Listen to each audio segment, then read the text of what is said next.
South African Airways has resumed direct flights from Cape Town and Johannesburg to the Brazilian city of São Paulo. This is the first intercontinental flight for the carrier that's coming back to life since September 2021. For more on this conversation, we're now joined by South African Flyer magazine editor Guy Leitch. Guy, I appreciate your time this evening. Now, South African Airways has recently relaunched direct flights to Brazil after hiatus.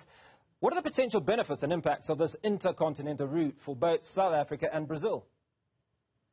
Yeah, hi, Hugo, and nice to be with you. Well, it's really important politically. You know, South Africa makes a lot of its role or membership of the BRICS partnership, and of course, it's Brazil is the first name of the BRICS partnership. So it's really important that we do maintain good air connectivity with Brazil, and even more significantly, of course, is the fact that there is that South Africa has one advantage in this regard, in that it is actually a natural hub for connections from the Far East to Brazil. So South Africa normally battles a bit because we're here at the bottom end of the African continent, and we don't have the advantages of a natural hub, as for instance Ethiopia does with Addis Ababa, and of course the Gulf 3 airlines have with the Middle East, and increasingly Turkey as well. But here we do at least have a natural hub for flights to South America, and most importantly is that the South American airline LATAM is not operating South Africa, Brazil either.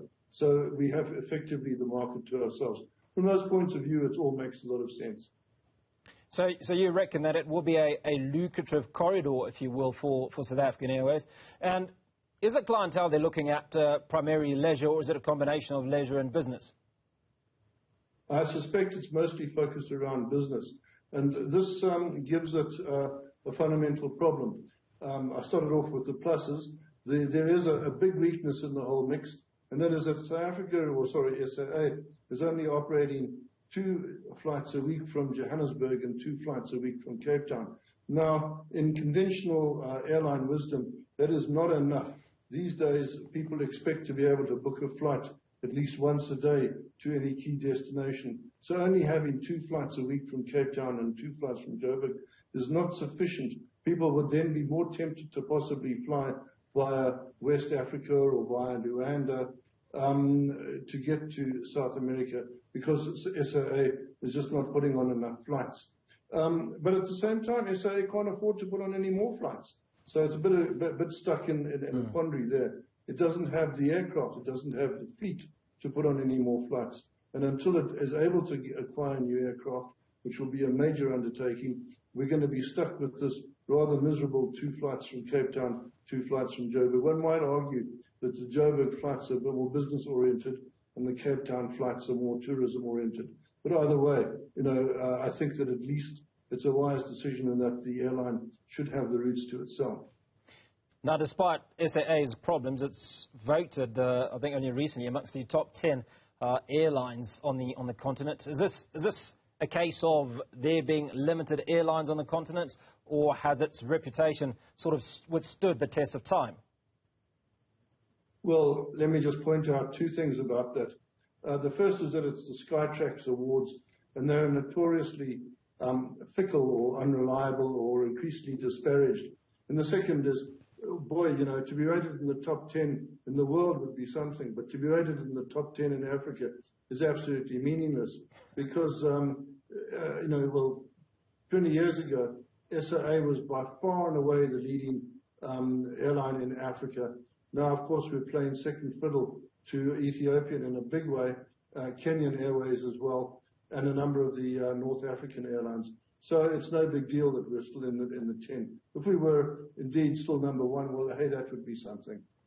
So let's dial back a little, Guy. Minister Pravin Gordhan mentioned that the damage caused by state capture to South African Airways. Now, can you elaborate on how this affected the airline operations and financial stability, and how SAA is recovering from it? Yeah, well, that's a big subject.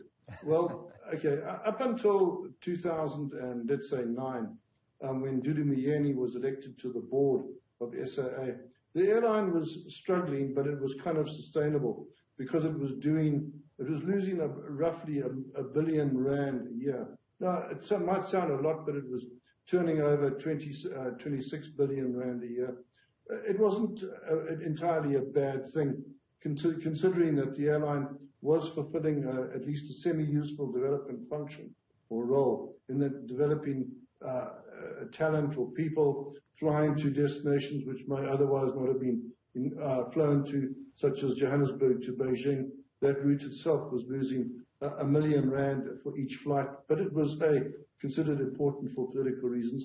Durumayeni arrived and state capture moved into high gear. In fact, it became, I think, the reason for her appointment. And the airline rapidly lost all its best people. It lost Sylvain Bosque, who was the head of routes, which is an incredibly complex and a highly important subject. It lost Wolf Meyer, the head of finance, and then sooner or later she went to war with the CEOs, and in particular with Nico Bezuidenhout, who was a very competent CEO. So it had a massive brain drain, and at the same time, massive corruption set in. So the airline switched from losing R1 billion a year to 6 billion rand a year, and that then became fairly unsustainable. In 2018, the first move was made, in this case by Solidarity, to try and force the airline into a more sustainable position by actually proposing that the airline be put into business rescue. That was shot down in flames by Minister Pravin Gordhan. But just over a year later, he had no option but to do that, and that was just shortly before, literally it was a month before the COVID-19 impact arrived.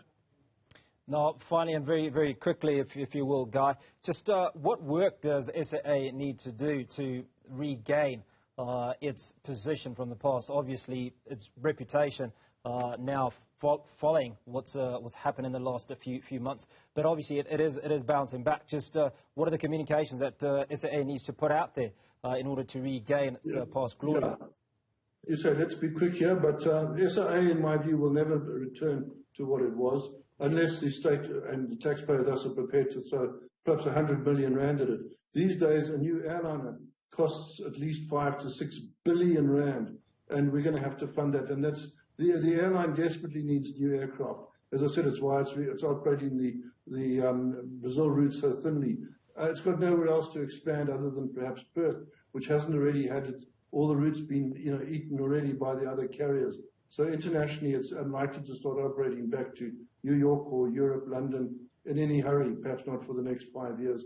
I think it's going to struggle along. It seems to be doing political stuff which is not good for its bottom line. And I'm not convinced that the Takatso deal is going to happen anytime soon, if at all. So I'm not optimistic that SAA is going to bounce back in any much bigger way. This is not the relaunch of SAA. It's still limping from disaster to disaster. But at least it's doing it slowly and cautiously. Guy Leitch, SA Flyer magazine editor, appreciate your time this evening.